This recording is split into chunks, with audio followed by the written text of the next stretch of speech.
कसूर भेलौ हाल बहिगे दूसर हाथ हाल बहिगे। म्यूजिक बाय रामदेव आगे आई तो बाराती काल चल जबही गे।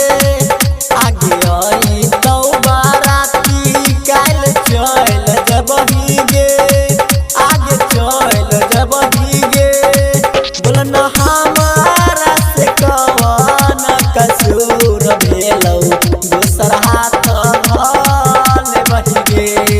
बोलना हमारा से कवन कसूर भेलौ दूसर हाथ हाल बहिगे। आगे आई तो बाराती काल चल जबही गे।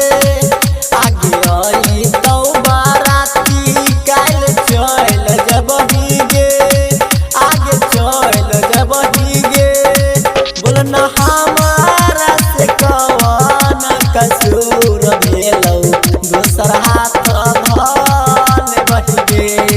बोलना हमारा से कवन कसूर भेलौ दूसर हाथ हाल बहिगे।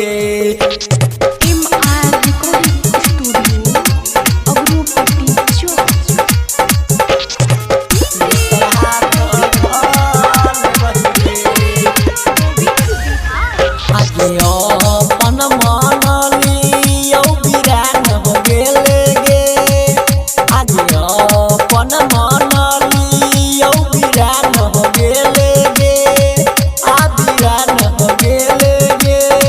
बोलना हमारा में कमी की पहिले तू सैया संगे चल गेल गे।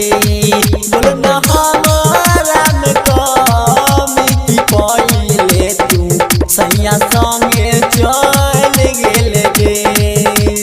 MR रिकॉर्डिंग स्टूडियो अग्रोपट्टी चौक।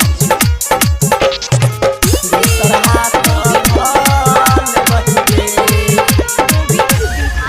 हे गे हमारा नसीबा में न छलही गे।